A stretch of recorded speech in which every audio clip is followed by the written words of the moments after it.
Respect இருக்குது, எனக்கான ஏஜுக்கு எனக்கு செல்ஃப், 2 பேரும் மியூச்சுவலாக அந்த ரெஸ்பெக்டை கொடுத்துக்கும் அப்படிங்கிற இடத்துல பேர் சொல்லி கூப்பிடுவாங்க. அந்த அப்ரிசியேஷனை தயங்காமல் கொடுப்பாங்க. அந்த குழந்தைங்க லெவலுக்கு இறங்கி வந்து பிரின்சிபல் வந்து அந்த குழந்தைங்களுக்கான ஒரு கன்சிடரேஷனும் ரெக்கக்னேஷனையும் கொடுத்து அந்த ஒரு வார்ம் லவ்வை கொடுப்பாங்க அப்படின்னு சொல்லும்போது, இப்போ இந்தியாவில் இருக்கிற மாதிரி ஸ்கேல் வச்சு அதட்ட காலம் இப்போ இந்தியாவிலே இல்லை. இப்போ இந்தியாவிலே திட்டக்கூடாது பண்ணக்கூடாதுன்னு ரூல்ஸ் வந்துருச்சு அப்படின்னு சொல்லும் போது, நீங்கள் என்ன சார் ஸ்கூல் லெவலில் அவளை டீஸ் பண்ணுறீங்க. உட்காரணும் எழுந்துக்கணும் டெக்கார். அது என்ன அந்த ஃபேமிலி விஷயங்கள் எஃப்ஜே விஷயங்கள் எடுத்தோடனே அது ஒரு விஷயமே இல்லைன்னு அட்ரஸ் பண்ணுறதுக்காக பண்ணணும் அட்ரஸ் பண்ணணும். ஆனால் அது எப்படி பண்ணணும்னு வக்காலத்து வாங்கிட்டு பண்ணணும். எஃப்ஜே அவன் சொன்னது விஷயமே இல்லைன்னு. நீங்கள் சொன்னதே தப்பு தான் சார். அவளை கேள்வி கேட்டு நீங்கள் எந்த ஃபேமிலியிலேருந்து வந்து அதெல்லாம் நீங்கள் கேட்கக்கூடாது சார். அதெல்லாம் நீங்கள் கேட்கக்கூடாது. ஒரு ஹோஸ்ட்டை நீங்கள் அந்த விஷயத்த மட்டும் தான் பேசணும். அவள் வாயிலேருந்தே வார்த்தைங்களை வாங்கி அவள் வந்து கிரிமினல் அட்வொகேட்னு அவள் தான் ஃபேமிலி பற்றி பேச வேணான்ட்டால ஏன் பேசுகிறீங்க? அப்போ லாயர் ஃபேமிலின்னு சொல்லி நீங்கள் வந்துட்டு இவளை விக்ரம் இழுப்பீங்களா? எஃப்ஜேவோட பேக்ரவுண்ட் என்ன? அவன் சொல்லியிருக்கான்ல, அப்படியே பக்கா லோக்கல் அந்த இடம் சொல்லியிருப்பான். அவன் அந்த இடத்துலேருந்து வந்தது அந்த ஏரியாவே எங்கள் ஃபேமிலி தான் கெத்து, அப்படி சுற்றிட்டு இருப்போம் நாங்கள். அதனால தான் நான் ரோட்லேருந்து வந்த பையன் ஸ்ட்ரீட்லேருந்து பாட்டு எழுந்த பையன்லாம் சொல்லுவான். நாங்கள் அதை எதாவது கிரிட்டிசிசம் பண்ணுறோமா? அப்போ அவன் சொல்கிற ஆங்கிளில் உங்கள் வீட்டு பிள்ளைய என்னை ஏற்றுக்கோங்க, நான் அந்தளவுக்கு ரொம்ப ஹை லெவல்லாம் இல்லை இப்படின்ற மாதிரி அவன் சொல்கிறான்றதை நாங்கள் அந்த ஆங்கிள்லேயே ஏற்றுக்கிறோம்ல. அப்போ லாயர் ஃபேமிலின்னு சொல்கிற பட்சத்தில் அந்த வார்த்தையை சொல்லக்கூடாதுன்னு அவன் சொன்னதுக்கப்புறம் நீங்கள் திருப்பி அதை சொல்கிறது, அந்த டெக்காரம் அப்படின்னு சொல்கிறது, அவள் ஃபேமிலியில் இருக்க எல்லாரையுமே இழுக்கிற மாதிரி தான் அது ஆகுது. அந்த கேமில் அவள் மட்டும்தான் ஆட வந்திருக்கா. அவளுக்கு டெக்காரம் இருக்குது இல்லைன்ற அவள் ப்ரூஃப் பண்ணிக்கிட்டோம். இல்லை அவளுக்கு என்ன டெக்காரம் இருக்குன்னு முதல்ல உங்களுக்கு என்ன சார் டெக்காரம் இருக்குது? ஒரு பொண்ணை இழுத்து வச்சு 10 வாரமாக அசிங்கப்படுத்துறீங்க, அவமானப்படுத்துறீங்க, கண்டென்ட்டே இல்லைனாலும் அவளை க்ரியேட்டிவாக கண்டென்ட்டுக்குள்ளே பிடிச்சி வலிக்கிறீங்க. உங்களுக்கு என்ன சார் டெக்காரம் இருக்குது? அப்படி நீங்கள் அந்த கோர்ட்டு டாஸ்க் அவ்வளோ டெக்காரமாக அது ரியல் டாஸ்க் மாதிரி பண்ணோம், ரியல் கோர்ட் மாதிரி பண்ணோன்னா நான் கேட்குறேன், ரியல் கோர்ட்டில் எஃப்ஜே பண்ணதுக்கு பேர் என்னன்னு தெரியுமா சார்?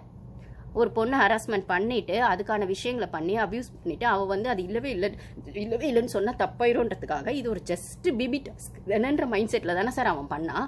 ரியல் கோர்ட்டில் இதை வந்து அவ்வளோ ஓப்பனாக யாரோ ஒத்துவாங்களா? அவன் தப்பே செஞ்சிருந்தாலும் தப்பிக்க தான் பார்ப்பான்.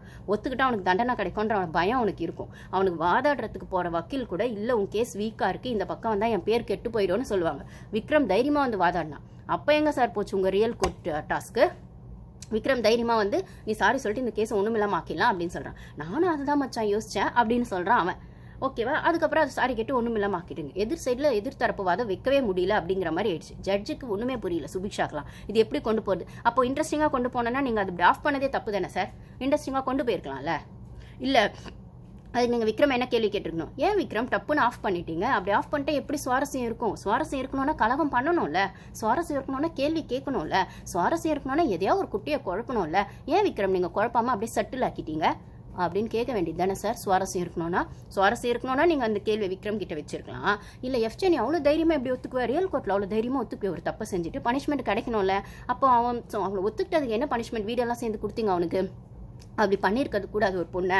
இல்லை வந்து பண்ணது ஒத்துக்கிட்டதுக்குன்றதுக்காகவாது ஒரு தப்பு கொடுக்கணும். இப்போது பாரு பண்ணது தப்புன்னா, கமருதீன் பண்ணது மைக் ரூல்ஸ்னா, அப்போ ரூல்ஸை மீறி இருக்காங்க அப்படின்னு சொல்லும்போது நீங்கள் பனிஷ்மெண்ட் கொடுத்தா ஒத்துக்கிட்டு தானே ஆகணும். இப்போ இல்லை வந்து அந்த பனிஷ்மெண்ட்டை ஒத்துக்கிறது மூலமாக தான் நீங்கள் உங்கள் குற்ற உணர்ச்சி காட்டணும்னா எஃப்ஜேக்கு என்ன குற்ற உணர்ச்சி இருந்தது சார்?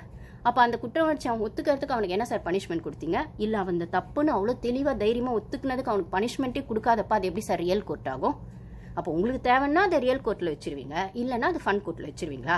பார்வை திட்டும் போது மட்டும் அது ரியல் கோர்ட்டில் வந்துடுது.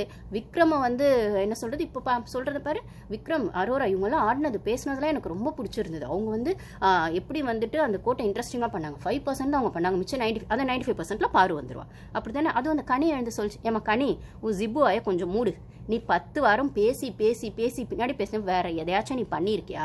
அந்த ஜிப்போவை வச்சுக்கிட்டு முன்னாடி ஒரு பேச்சு பேசுகிற பாரு, முன்னாடி பின்னாடி ஒன்று பேசுகிற. நைட்டில் அவன்கிட்ட கிழின்னு கிழிக்கிற அந்த விக்ரம் அவன் அப்படி வாய் ஓயாமல் பேசுகிற நைட்டில் பார்க்குறவங்களுக்கு தெரியும். அந்த கனியை விக்ரமும் பேசுகிற பேசிக்கிட்டே இருக்க. ஜிப்பு ஆயை வச்சுட்டு அந்த ஜிப்பு ஆயை கொஞ்சம் டோர் லாக் பண்ணு. முடியல, எங்களுக்கு கேட்க முடியல. நைட்டில் பேசின உனக்கு இப்போ தான் பகலில் பேச தைரியமே வந்திருக்கு. அந்த தைரியம் வந்ததும் பார்வை சொல்கிறதுக்கு தான் ஃபஸ்ட்டு எழுந்துட்டேன். யாரெல்லாம் ஜட்ஜாக இருந்தீங்க, யாரெல்லாம் சொல்லுங்கள் அப்படின்னோடனே ஃபஸ்ட்டு எழுந்துக்கிட்டது. அதுக்கப்புறம் இந்த வக்கு இருக்கிற ஹோஸ்ட்டு, வக்காலத்து வாங்குகிற ஹோஸ்ட்டு, ஹோஸ்ட்டு மக்கள் செல்வன் இல்லை ஓகே ஏதோ ஒரு ஹோஸ்ட்டு வந்துட்டு என்ன சொன்னீங்க, யாரெல்லாம் ஜட்ஜாக இருந்தீங்க, ஒருத்தர் பேச்சாவது பார்வை கேட்டாங்க. ஆமாம் கேட்கல. என்ன இப்போது நீங்களே ஸ்கூல் டாஸ்கில் என்ன சார் சொன்னீங்க? ஸ்கூல் டாஸ்கில் என்ன சார் சொன்னீங்க? ரம்யா நல்ல ஸ்டூடெண்ட்டுன்ற மாதிரி ஆடினாங்க, அவங்களுக்கு எப்படி பெஸ்ட் கொடுப்பீங்க? ஒரு ஒஸ்ட்டாக, ஒரு நாட்டித்தனமாக, ஒரு கியூட்டி பையா, ஒரு சுட்டித்தனம் பண்ணுற ஸ்டூடெண்ட்டை தானே சார் நீங்கள் வந்து பெஸ்ட்டாக கொடுத்துருக்கணும். டாஸ்கே அது தானே சார். அப்படின்னா பிபி டாஸ்க் என்ன சார்? பிபி ஷோ என்ன சார்? நல்ல பிள்ளையா இருக்கிறதா? நல்ல பிள்ளையா இருக்கலாம், ஆனால் அவங்க நியாயத்துக்காகவும் பேசணும்ல. அவங்களுக்கான நியாயம் வரலன்னா அவங்க கேள்வியும் கேட்பாங்கல்ல. அவங்களுக்கான சுட்டித்தனத்தோடு சேர்த்து அவங்களோட ஹியூமர் சென்ஸையும் சேர்த்து அவங்களுக்கான ப்ளஸ் மைனஸையும் சேர்த்து கொடுக்கறது தானே சார் அந்த பிபி ஷோ. நீங்கள் வந்துட்டு வெறுமனே வந்து கனி காரக்குழம்பு வச்சுட்டா காரக்குழம்பு சூப்பர் சூப்பர்னு 4 பேர் பேசிட்டா உங்களுக்கு கண்டென்ட் வந்துருமா? விக்ரம் ஸ்டாண்டப் காமெடி பண்ணால் செம்ம காமெடி, செம்ம வேற லெவலாக இருந்ததுன்னு எப்போ பாரு குரூப்பாக ஒரு ஸ்கிட் எழுதிட்டு 4 பேர் ஆடியன்ஸ் உட்காந்து கிளாப் தட்டிட்டா உங்களுக்கு கண்டென்ட் வந்துருமா? எஃப்ஜே அந்த ரேப்போ சாங் அவன் பாடிட்டு அதை வந்துட்டு குரூப் சேர்த்து மைக் அவனுக்கு ஒன்று கொடுத்து அவன் டான்ஸ் ஆடிட்டு புருன்னு அவன் சுபிக்ஷா ஒன்று வாயில் விட்டுட்டு அதுக்கு ஒரு 4 ஆடியன்ஸ் வந்து இந்த வாரம் சுபிக்ஷா புரு விடுவாங்க, நாளைக்கு எஃப்ஜே புரு விடுவான், விக்ரம் வந்து தேர்ஸ்டே ஷெடியூலுக்கு ஸ்டாண்டப் காமெடி பண்ணுவான், 5th டே வந்து இது ஃப்ரைடேஸ் தேர்ஸ்டேல வந்து ஃப்ரீயாக இருப்பாங்க. ஃப்ரீ நல்லா கறி விற்கிற கார குழம்பையோ மீன் குழம்பையோ இல்லைனா வந்து ஸ்வீட்டு ஏதோ ஒன்று அவங்க கிச்சனில் செய்கிற சமையலை சாப்பிட்டு அதை சூப்பர்னு ஒரு 4 பேர் ஓட் பண்ணுங்க. அப்புறம் சாட்டர்டே சண்டேல டெய்லி என்னென்ன வந்துட்டு பண்ணாங்களோ இது இப்போ நான் சொன்ன 4த்தையுமே வந்து Kani super, FJ super, Subiksha super, stand up comedy இது சூப்பர் அப்படின்னு சொல்லிட்டு வீக்கெண்டில் நீங்கள் வந்து ஹோஸ்டிங் பண்ணிட்டு போயிட்டா உங்களுக்கு டிஆர்பி என்ன சார் கிழியும்? அப்போது உங்களுக்கு என்ன சார் கண்டென்ட் வரும்? ஜனங்க அதுக்கான தனித்தனி ஷோ இருக்குல்ல சார்.